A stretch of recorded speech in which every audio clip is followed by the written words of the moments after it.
Welcome friends, GK GS foundation চ্যানেলে আবারও আপনাদের স্বাগত জানাই।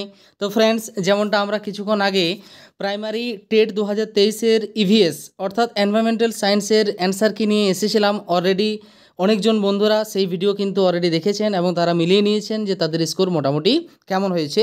এরপর আজকের এই যে প্রাইমারি টেট 2023 এর চাইল্ড ডেভেলপমেন্ট অ্যান্ড পেডাগোজির যে অ্যান্সার কি, আনঅফিসিয়াল অ্যান্সার কি, একটুকু আসতে দেরি হলো এই কারণের জন্য যে বাজার চলতি অনেকেই অনেক রকম অ্যান্সার কি কিন্তু বলছেন, কিন্তু অনেকটা ভেবে চিনতে অনেকটা অ্যাকুরেট করে আমি কিন্তু এই অ্যান্সার কি আপনাদের জন্য নিয়ে এসেছি এবং সেটা অনেকটাই ধরতে পারি যে 100% অ্যাকুরেট হতে চলেছে এই সিডিপির উপর যে অ্যান্সার কিটা আমি বানাতে চলেছি বা আমরা যে অ্যান্সার কিটা তৈরি করছি। তাই ভিডিওটি শেষ পর্যন্ত দেখার কিন্তু একবারে আবেদন রইল। ভিডিওটি শেষ পর্যন্ত কিন্তু দেখবেন এবং এই চ্যানেলে যদি নতুন হয়ে থাকে তো অবশ্যই কিন্তু চ্যানেলকে সাবস্ক্রাইব করবেন এবং এই ভিডিও যত পারো শেয়ার করতে কিন্তু ভুলবে না, কেননা অনেকেরই কিন্তু এই অ্যান্সার কি চাই, তো সেই বিষয়টা যেন তাদের কাছ পর্যন্ত পৌঁছাতে পারে। অনেকটা অথেন্টিক অ্যান্সার কি আপনাদের জন্য নিয়ে এসেছি, তাই একটা অনুরোধ রাখছি যে চ্যানেলে যদি নতুন হন আপনারা তাহলে অবশ্যই চ্যানেলকে সাবস্ক্রাইব করে রাখবেন এবং অবশ্যই এই ভিডিওকে শেয়ার করবেন। চলো শুরু করি আমরা সিডিপির অ্যান্সার কি। দেখো, প্রথমে যে কোয়েশ্চানটি ছিল আশা করি ভালোভাবেই বোঝা যাবে। হ্যাঁ, সেরকমভাবেই কিন্তু আমি একটু সময় নিয়ে কিন্তু এই অ্যান্সার কি আপনাদের জন্য বানাতে চলেছি। সেক্ষেত্রে প্রথমে যে কোয়েশ্চানটি ছিল সেই প্রথমের প্রশ্নটি হচ্ছে, just 1 minute, question number 1, just 1 minute. Okay, চলো। একটি সম্পূর্ণ খেলনা বন্দুক তৈরি করতে শেখার জন্য একটি শিশু একটি খেলনা বন্দুকের অংশগুলি পুনঃ পুনঃ খুলছে এবং পুনঃ পুনঃ জোড়া লাগাচ্ছে। নিম্নের 4টি শিখনের তত্ত্বগুলির মধ্যে কোন দুটি প্রধানত এই শিখন প্রক্রিয়ার সঙ্গে যুক্ত? ঠিক আছে, দেখেও সেক্ষেত্রে থর্নডাইক, অবশ্যই থর্নডাইক হবে এবং অনেকের মধ্যে কিন্তু এটা নিয়ে ভ্রান্ত ধারণা আছে যে এরপরে কি হবে। তাহলে এক্ষেত্রে অপশান ডি 1 এবং 4, অপশান ডি 1 এবং 4 হয়ে যাবে আমাদের সঠিক উত্তর। নেক্সট চলে আসবো 2 নম্বর প্রশ্নে। নিচের তালিকা 1 এবং তালিকা 2 এর সাথে মেলাতে বলেছে। এই প্রশ্নের উত্তর, অর্থাৎ আমাদের প্রশ্ন সংখ্যা 2, প্রশ্নটা কিন্তু আপনারা ভালো করে দেখে নেবেন, কেননা অনেকের অনেক সিরিজ এসেছে তো, তাই প্রশ্নটি কিন্তু ভালো করে দেখে নেবেন। সেক্ষেত্রে এই প্রশ্নের সঠিক উত্তর হয়ে যাবে আমাদের option B. Just 1 minute. Schema চিন্তার একটি সংগঠিত নিদর্শন, হ্যাঁ অবশ্যই সংযোজনে, তাহলে সি হয়ে গেল 1, সি হয়ে গেল তোমার 1, সি হয়ে গেল 1। এখানে রাইট অ্যান্সার হয়ে যাবে আমাদের অপশান সি। অপশান সি হয়ে যাবে আমাদের সঠিক উত্তর। 2 দাগের প্রশ্নের সঠিক উত্তর হলো অপশান সি। চলো নেক্সট। অন্যের দৃষ্টিভঙ্গি দিয়ে শিশুর কোনো অবস্থা বোঝার অক্ষমতাকে বলে। দেখো এখানে অক্ষমতা বলেছে, অক্ষমতাকে কি বলে? তাহলে অন্যের দৃষ্টিভঙ্গি দিয়ে শিশুর কোনো অবস্থা বোঝার অক্ষমতাকে বলা হয়। এখানে ভালো করে বিষয়টা বুঝতে হবে, এই কারণের জন্য কিন্তু অনেকে এটার খুব একটা ভালো অ্যান্সার কি এখনও পর্যন্ত পায়নি, বা খুব একটা ভালো অ্যান্সার এখনও পর্যন্ত অনেকের অনেক রকম ডাউট ছেলেমেয়েদেরকে জিজ্ঞাসা করা হলো, অনেকে অনেক রকম বলছে। ভালো করে আবার দেখো, প্রথমে কি বলা আছে, এক্ষেত্রে সঠিক উত্তর হয়ে যাবে অপশান সি। অপশান সি অর্থাৎ জাস্ট 1 মিনিট, এক্ষেত্রে অপশান সি আত্মকেন্দ্রিক চিন্তন হয়ে যাবে আমাদের সঠিক উত্তর। নেক্সট চলে আসবো, মূল্যায়ন ও অ্যাসেসমেন্টের পরিপ্রেক্ষিতে নিচের কোন বিবৃতিটি অনুপযুক্ত অর্থাৎ উপযুক্ত নয়? এক্ষেত্রে আমাদের 4 দাগের প্রশ্নের সঠিক উত্তর হয়ে যাবে, 4 দাগের প্রশ্নের সঠিক উত্তর হয়ে গেল আমাদের, প্রস্তুতিকালীন মূল্যায়ন শ্রেণীকক্ষে পাঠের অগ্রগতি পরিমাপ করে না। প্রস্তুতিকালীন মূল্যায়ন শ্রেণীকক্ষের পাঠের অগ্রগতি পরিমাপ করে না। তাহলে অপশান সি এক্ষেত্রেও হয়ে গেল আমাদের রাইট উত্তর। নেক্সট চলে আসবো ডি, 5 নম্বরে। নিচের কোনটি মানব জীবনের একটা সময় পর্যন্ত একই থাকে বলে মনে করা হয়? একই থাকে বলে মনে করা হয় কোনটা? না ডি, দৈহিক উচ্চতা একটা নির্দিষ্ট সময় পর্যন্ত এক থাকে, তাই না? তারপরে আর বৃদ্ধি হয় না। নিচের উক্তিগুলির কোনটি পেডাগোজির ধারণার সঙ্গে সম্পর্কিত নয়?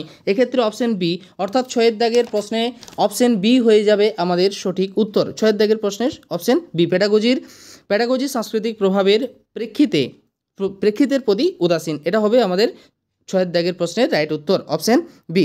নেক্সট 7 কি বলা আছে, ব্লুমের নির্দেশমূলক উদ্দেশ্যের সংশোধনে জ্ঞানমূলক ক্ষেত্রে সংযুক্ত ও বিযুক্ত বিষয়গুলি হলো অপশান বি, সংশ্লেষণ ও মূল্যায়ন। অপশান বি হয়ে যাবে আমাদের সঠিক উত্তর। নেক্সট চলে আসি, নেক্সট আমরা চলে যাব 8 নম্বরে। 8 নম্বরে কি আছে না, ক্লাসের নির্ধারিত সময়ের মধ্যে শিক্ষার্থীরা কাজ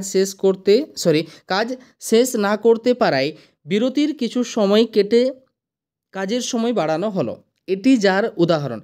এক্ষেত্রে বিষয়টা দেখো, ইতিবাচক শাস্তি অনেকে মানে মনে হবে যে ইতিবাচক শাস্তি, কিন্তু এখানে মোস্ট অ্যাপ্রোপ্রিয়েট উত্তর হবে নেতিবাচক প্রবলক, তাই না? নেতিবাচক প্রবলের আশ্রয় কিন্তু এখানে নেওয়া হয়েছে, তাহলে মোস্ট অ্যাপ্রোপ্রিয়েট উত্তর হবে অপশান ডি। নেক্সট চলে আসবো, প্রথম শ্রেণীর শিক্ষার্থীদের গল্প বলার ক্ষেত্রে নিম্নোক্ত চারটির কোনটি সর্বাপেক্ষা উপযুক্ত? দেখো সর্বাপেক্ষা উপযুক্ত কোনটি না, 9 দাগের উত্তর হয়ে যাবে অপশান সি, গলার স্বরের সঞ্চারণ, নিয়ন্ত্রণ ও অঙ্গভঙ্গি, অর্থাৎ অপশান সি হয়ে যাবে আমাদের সঠিক উত্তর। জাস্ট একটু কালিটা চেঞ্জ করে নিই। ওকে চলো, তাহলে 9 হয়ে গেল। 10, নির্মিতিবাদের দৃষ্টিকোণ থেকে কোনটি অনুপযুক্ত? দেখো নেগেটিভ বলেছে, অনুপযুক্ত কোনটি অনুপযুক্ত, অর্থাৎ 10-এ কোনটি উপযুক্ত নয়, সেক্ষেত্রে অনুপযুক্ত বলেছে, নিশ্চয়ই উপযুক্ত হবে না। অপশান ডি চলে আসো, কোনো একটি বিশেষ ব্যাখ্যা মুখস্থ করা, তাই না? এটি অনুপযুক্ত, এটি উপযুক্ত কি? উপযুক্ত নয়, তাহলে অপশান ডি হয়ে যাবে আমাদের সঠিক উত্তর। নেক্সট 11 দাগে রয়েছে 5E মডেল থেকে প্রশ্ন রয়েছে। তালিকা 1 এবং তালিকা 2 কে ঠিকভাবে মেলান এবং নির্বাচন করুন ABCD এর মধ্যে কোনটি সঠিক। ABCD এর মধ্যে কোনটি সঠিক বসছে? এক্ষেত্রে আমাদের মোস্ট অ্যাপ্রোপ্রিয়েট উত্তর হবে 11 দাগে, সেটা হয়ে যাবে আমাদের সি, অপশান সি হয়ে যাবে সঠিক উত্তর। অপশান সি হয়ে যাবে সঠিক উত্তর। নেক্সট 12, ব্লুমের ট্যাক্সোনমি থেকে প্রশ্ন রয়েছে। 12 দাগের প্রশ্নের সঠিক উত্তর একটুকু ডাউট রয়েছে, যদিও ডাউট থাকবে না আশা করি, একটু বলে নিই। ব্লুমের নির্দেশনামূলক উদ্দেশ্যসমূহ এবং শিখন ফলাফলসমূহের শ্রেণীবিন্যাস সম্পর্কে নিম্নলিখিত বিবৃতিগুলি বিবেচনা করুন। নিম্নলিখিত বিবৃতিগুলি আমাদেরকে এখানে কি করতে বলেছে? বিবেচনা করতে বলেছে। সেক্ষেত্রে এটি নিম্নক্রম চিন্তন থেকে ঊর্ধ্বক্রম চিন্তন দক্ষতা পর্যন্ত শিখন উদ্দেশ্যগুলিকে শ্রেণীবদ্ধ করে। দেখা যাক, ব্লুমের শ্রেণীবিন্যাসের সর্বনিম্ন স্তরটি হলো সৃষ্টি করা, যা নতুন ধারণা তৈরি করে এবং মৌলিক ধারণা সৃষ্টি অন্তর্ভুক্ত করে। হ্যাঁ অবশ্যই, দেখা যাক এটা কি বলেছে, বিবৃতিগুলি বিবেচনা করেন। হ্যাঁ, বিশ্লেষণ হলো ব্লুমের শ্রেণীবিন্যাসের একটি উচ্চ ক্রমের চিন্তন দক্ষতা, যা তথ্যকে অংশে বিভক্ত করে এবং সম্পর্কের বোধগম্যতাকে অন্তর্ভুক্ত করে। হ্যাঁ অবশ্যই 3 তো হবে। এটি শিক্ষার্থীদের কেবল মুখস্থকরণ দক্ষতা এবং বাস্তব জ্ঞানের মূল্যায়ন করে। তাহলে 4 হবে না, তাহলে কোয়েশ্চেন এ হচ্ছে না। তাহলে এলিমিনেট যদি আমি করি তাহলে অপশান ডি কখনোই হবে না, তাহলে অপশান একমাত্র এটিও কিন্তু একমাত্র হবে না, কেননা 3 হবে। তাহলে 3 কোনখানে রয়েছে? বি এবং সি এর মধ্যে রয়েছে। সেক্ষেত্রে মোস্ট অ্যাপ্রোপ্রিয়েট উত্তর, এখানে কিন্তু জায়গাটা একটু ধরতে মানে অনেকের ভুল করেছে, তাই না? সেক্ষেত্রে মোস্ট অ্যাপ্রোপ্রিয়েট উত্তর হয়ে যাবে আমাদের 2 এবং 3, অর্থাৎ 12 দাগের সঠিক উত্তর হয়ে যাবে আমাদের সি। 12 দাগের সঠিক উত্তর হবে সি। নেক্সট 13, মাসলোর চাহিদার উচ্চ ক্রমিক পর্যায় তত্ত্বে আত্মপ্রতিষ্ঠার চাহিদার প্রতিতুল্য হলো, সেটা হবে অপশান বি, সাফল্যের চাহিদা। অপশান বি, সাফল্যের চাহিদা 13 দাগের প্রশ্নের সঠিক উত্তর। নেক্সট 14 দাগে কি রয়েছে? যদি তালিকা 1-এর সঙ্গে তালিকা 2-এর যুক্তিসঙ্গত সম্পর্ক স্থাপন করা হয়, তাহলে প্রচ্ছন্দ ABCD এর মধ্যে কোনটি সঠিক প্রচ্ছন্দ হবে? এক্ষেত্রে মোস্ট অ্যাপ্রোপ্রিয়েট উত্তর হচ্ছে 14 দাগের আমাদের বি। 14 দাগের সঠিক উত্তর কী হবে? বি হবে। নেক্সট চলে আসি আমরা, কোহেলবার্গের মতে যে নৈতিক বিকাশের স্তরে কোনো ব্যক্তি বিমূর্ত নীতির ভিত্তিতে নৈতিকতার বিচার করে, তা হলো, দেখো বিমূর্ত অর্থাৎ নৈতিক বিকাশের স্তরে কোনো ব্যক্তি বিমূর্ত নীতির ভিত্তিতে নৈতিকতার বিচার করে, সেক্ষেত্রে কিন্তু প্রথাগত এবং উত্তর প্রথাগত দুটোই হবে, অর্থাৎ অপশান ডি হয়ে যাবে আমাদের সঠিক উত্তর। 15 দাগের সঠিক উত্তর হয়ে গেল অপশান ডি। নেক্সট, শিক্ষক শিক্ষণের নীতি অনুসরণ করেন না যখন তিনি, এখানে শিক্ষণের নীতি বলছে অনুসরণ করেন না, কখন তিনি অনুসরণ করছেন না? প্রথমে মনুষ্যত্ব, পরে মানুষের ধারণা। অপশান এ হয়ে যাবে আমাদের সঠিক উত্তর। অর্থাৎ এক্ষেত্রে তিনি কি করছেন না, শিক্ষণের নীতিকে অনুসরণ করছেন না, প্রথমে মনুষ্যত্বের কথা বলছেন, পরে মানুষের ধারণা দিচ্ছেন। আগে মানুষের ধারণা দেওয়া উচিত, দেন পরে মনুষ্যত্ব। তাহলে অপশান এ হয়ে যাবে সঠিক উত্তর। নেক্সট আমরা 17 দাগের চলে আসি, ব্রুনারের তত্ত্ব অনুযায়ী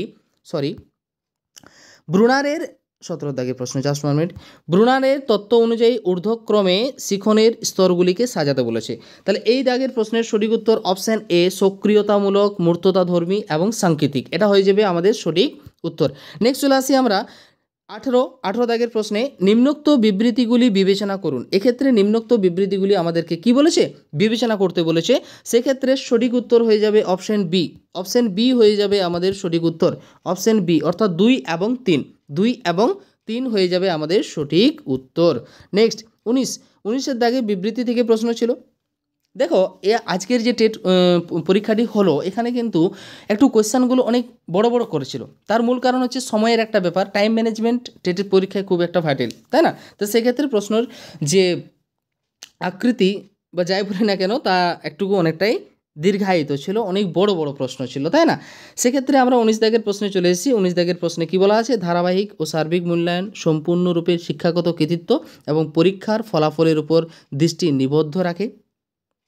ধারাবাহিক এবং সার্বিক মূল্যায়ন সম্পূর্ণরূপে শিক্ষাগত কৃতিত্ব এবং পরীক্ষার ফলাফলের উপর দৃষ্টি নিবদ্ধ রাখে, নিশ্চয়ই না, তাহলে এ তো কখনোই হবে না।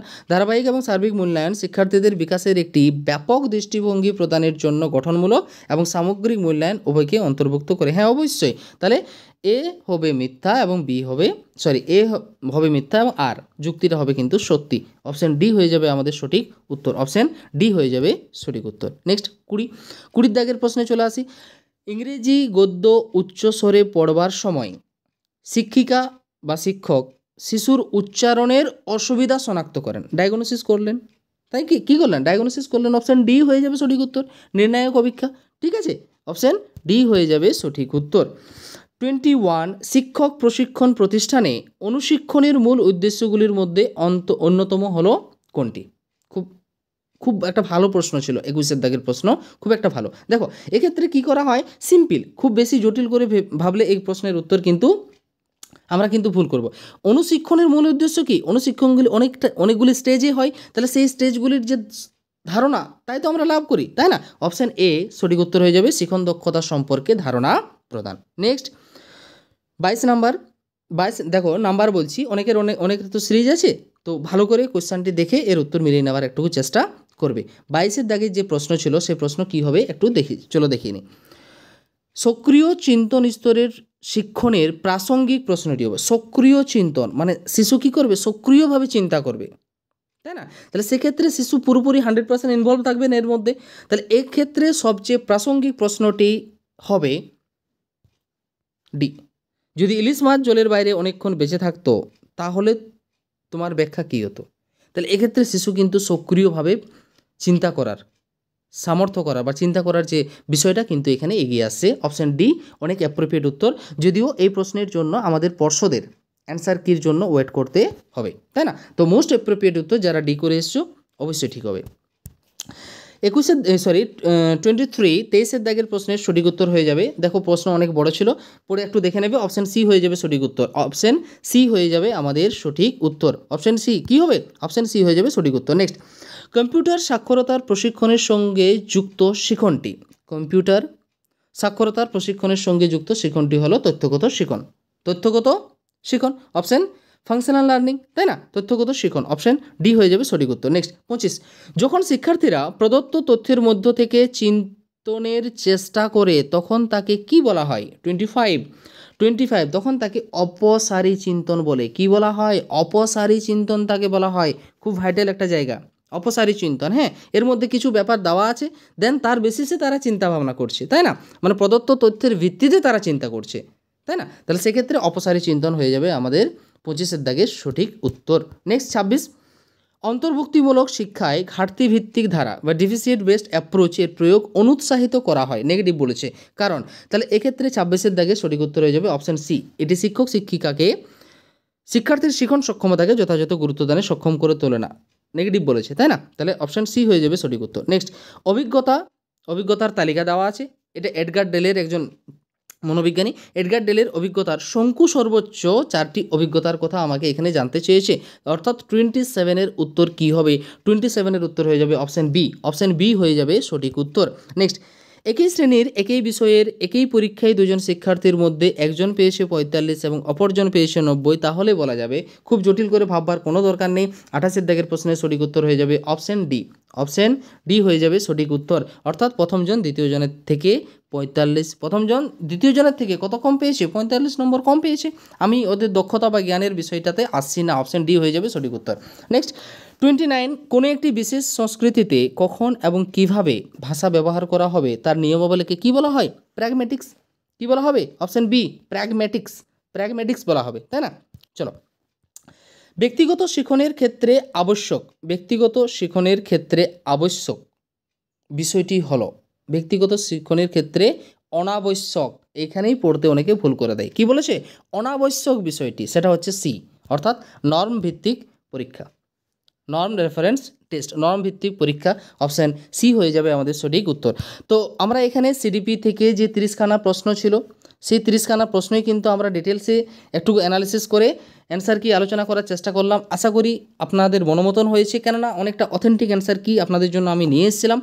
আশা করি ভালো লাগবে। কার কত স্কোর হলো আপনারা একবার মিলিয়ে দেখুন, এবং যদি প্রয়োজন হয় তো অবশ্যই কমেন্টে জানাবেন। তাহলে কোশ্চানের যে কতটা কঠিন ছিল বা কতটা কঠিন ছিল না, এটা তো বাইরে থেকে বললে তো হয় না, স্টুডেন্টদের কাছ থেকে সেই ফিডব্যাকটা নিতে হয়। তাহলে সেক্ষেত্রে অনেকেই বলছেন, এবং হ্যাঁ, এটা এই কোশ্চেন দেখে আমারও মনে হচ্ছে কোশ্চেন অনেকটা ওভারঅল, যে আজকের টেট পরীক্ষা ওভারঅল কোশ্চেন একটু হার্ড ছিল। সেক্ষেত্রে পাসের হার, তুলনামূলক পাসের হার কিন্তু এই পরীক্ষার মধ্য দিয়ে অনেকটাই কম হতে চলেছে। যেমন 2017তে আমরা দেখেছিলাম, যদিও 2017 থেকে এবছর তুলনামূলক একটু সহজ ছিল, কিন্তু 2022-এর থেকে কিন্তু অনেক কঠিন ছিল। 2022-এ যে পরীক্ষা নেওয়া হয় তার থেকে এই পরীক্ষা কিন্তু অনেক কঠিন ছিল। তো ভিডিওটি শেষ পর্যন্ত দেখার জন্য অসংখ্য ধন্যবাদ। যদি ভালো লেগে থাকে ভিডিওকে লাইক করবেন, বন্ধুদের মাঝে শেয়ার করবেন, যারা আজকে পরীক্ষা দিয়ে এলো তাদের তাদের মাঝখানে এই ভিডিওকে ছড়িয়ে দেওয়ার চেষ্টা করবেন, এবং অবশ্যই চ্যানেলকে সাবস্ক্রাইব করে রেখে ভালোবাসা জানাতে ভুলবেন না। ওকে, থ্যাংক ইউ।